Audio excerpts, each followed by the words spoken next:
Materi yang kedua urban farming tadi, kalau kita punya nutrisi seperti ini, kita mau nanam apapun insya Allah organik hasilnya. Jadi eco farming cukup sekali saja 2 tub tadi bisa dibagi-bagi nanti ke tanaman. Apalagi kalau kita ada penambahan molasses, udah diencerkan, masukin lagi itu berkembang lagi bakterinya. Nutrisi terbaik lah pokoknya gitu. Ini buat di daun ya? Berapa banyak? Kalau molasses itu kalau hitungan dari biang itu cukup 2 sendok. Tapi kalau sudah masuk ke sini, ya paling tidak 1/4 liter itu harus campur. Kemudian fermentasi itu proses merubah zat A menjadi B itu harus semi anaerob, ditutup dulu. Wajib ditutup. Nah, setelah ditutup setiap 24 jam buka saja, tutup lagi untuk membuang gasnya. Karena bakteri eco farming ini bakteri semi anaerob, kalau tanpa dikasih oksigen itu akan meledak dia. Dan meledaknya itu berbau comberan, itu mati bakterinya. Sampai 10 hari, Pak. Ditahan jaga. Pak, Selama 10 hari itu Sampai full. Pak, ini untuk sampai daun 10 ya? hari ya? Sampai 10 hari. Ini aplikasi untuk ke tanah. Oh, ke Karena tanah. ada fermentasi kan. Sampai 10 hari, Pak. Iya, Ya, fermentasi sampai 10 hari udah mulai. jadi untuk tanaman ini cukup sekali aja apa berkali-kali? Ini. Jadi kalau diaplikasikan ke kelapa sawit, ini bisa 70 dan 200 ya. Bisa 70 tanaman kalau diambil 3 liter per pohon. Tapi maksudnya cukup sekali aja apa mau berapa bulan lagi harus di ini? Gitu? Oh ya. Kalau aplikasi ke tanaman keras ini kita programkan 1,5 sampai 2 bulan sekali wajib. 2 bulan sekali ya? Nah, misalkan kita mau aplikasikan tadi yang 1 bulan setelah ditanam. Nah, itu kita bisa buat paritan sekelilingnya yang kontak dengan akar di parit, kemudian disiramkan, itu bisa. Disarankan ini Nah, tapi ini pun biang sama, harus diencerkan lagi. nggak dimasukkan ke paralonnya itu? Kalau paralon belum tembus Bu, 3 bulan. Perkiraan saya 3 bulan tembus ke bawah. Jadi lebih baik disiramkan aja. Disiramkan dulu. Jadi di sekitarnya itu kita parit buka, dikelilingin, siramkan itu nanti dia akar akan. Ini buatnya nih. Ini temen nih. Gempa ya? Jatuh, Pak, nih. Lur. Awas, Pak. Jangan dekat-dekat, Pak. Tuh. Ini nggak stabil, Pak, nggak stabil. Udah cukup Matin. Lagi. Ini ya. Jadi ini simulasi saja. Ini eco farming 2 tub di dalam 1 liter. Ya. Nah, masukin. 2 tub di dalam 1 liter pelarut. Boleh air kelapa, boleh air perasan tebu, air biasa tambah gula. Nah, ini sebagai fermentor, masukinnya semua. 150 liter ya, Pak, kan ya? Ya. Nah, kalau begini, Dua tub eco farmingnya ya. Buat ini, Bu, buat ininya, buat biangnya. Kalau kemarin 1 liter ini. Ya.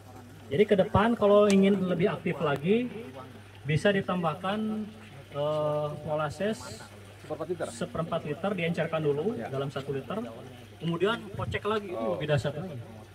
Jadi kita punya tanaman apapun itu cepat pertumbuhan vegetatif generatifnya. Molasses itu bisa jadi dari gula Molasses putih ya? itu byproduct itu hasil samping dari gula pasir, Oh, jadi bukan gula pasir itu. bukan. Nah itu untuk ternak khusus. kita ganti Tetes air tebu, tebu coba tetes tebu. nah tetes tebu, perasan tebu, gula merah bisa. Gula merah yang bisa jadi molasses. Tapi kalau gula yang putih, Yang kuning. Gula putih jangan yang rafinasi seperti gulaku, yang lokal aja, yang coklat-coklat itu. Nah, itu Yang tanpa kuning pengawet. biasanya. Ini kalau langsung ditambahin gula gimana? Gimana? Bisa, tapi harus diencerkan dulu Bu, supaya kita nggak ngaduk di sini. Nah, artinya penambahan gula glukosa itu untuk energi perkembangbiakan mikroba. Kalau bisa tentang mikroba berarti bakteri dan cendawan. Protozoa ada semua di sini semua. Nah, makanya kandungan karbon pada glukosa itu akan memacu proses pertumbuhan atau percepatan perkembangbiakan bakteri. Karena kan kita kultur bakteri ini intinya. Kalau untuk 150 ini gulanya berapa banyak? Nah, kalau pakai gula biasa cukup 1/4 kilogram dilarutkan dalam 1 liter air, campurkan aja gitu. Nah, gula merah ya Pak ya? gula merah bisa, gula pasir bisa. Gula pasirnya coba Seperempat larutkan dalam 1 liter air, campurkan semua. Dulu, Bu, baru dimasukin. Jadi perlu diketahui ya, kalau ada yang bertanya kenapa harus pakai gula glukosa sebetulnya. Jadi glukosa itu adalah C6H12O6, itu rantainya masih panjang, makanya yang diabetes itu tidak boleh banyak konsumsi glukosa. Tapi yang sifatnya fruktosa seperti madu itu boleh. Kenapa? Karena memang rantainya sudah sederhana, beda. Tapi unsur utamanya adalah karbon dia.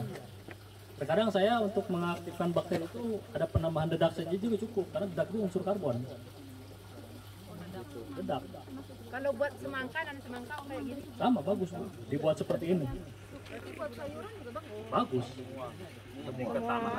Buat tanaman ya. Jadi larutan tadi sama dengan yang tadi ya. Yang penting intinya nanti harus sering dikocek, kemudian tutup. Kalau mau penambahan gula 1/4 kilo tadi per 2 pekan, gitu. Nanti kita panennya di bawah. Pak, sorry. Bapak bilang tadi per Ya kita 3 bulan 4 bulan juga bisa, Bu. Nyimpan nutrisi Kalau seperti kayak ini. akar itu semangka tuh nggak apa-apa langsung tuh. Bisa disiramkan.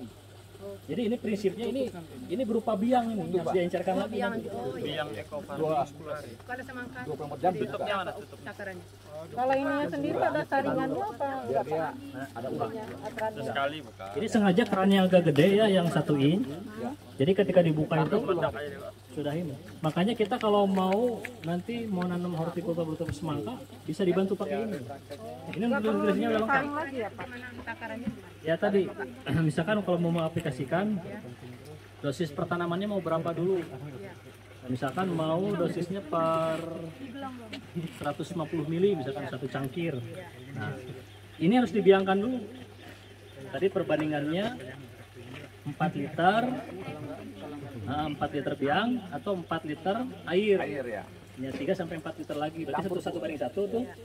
Udah encer tuh, udah aplikasikan. Kelahan Pak ya? Kelahan ya? Ya ke akar. Lahan ke pohon. Ke akar.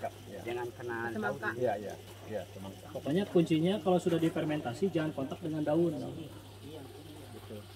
Kalau dibuat sesuai kebutuhan bisa ya Pak? Nggak Bisa. harus segini. Bisa. Nah, makanya nanti tadi ya konsep beternak itu kan bagian daripada sunnah. Lahan-lahan di Indonesia itu supaya subur itu kuncinya itu di peternakan, Bu. Jadi kita pelihara ternak itu bukan panen telur daging dan susu tapi untuk kotorannya. Nah, eco farming ini mengandung mikroba untuk mengurai. Jadi jangan sampai eco farming itu berjalan sendiri. Ini kuncinya di sini.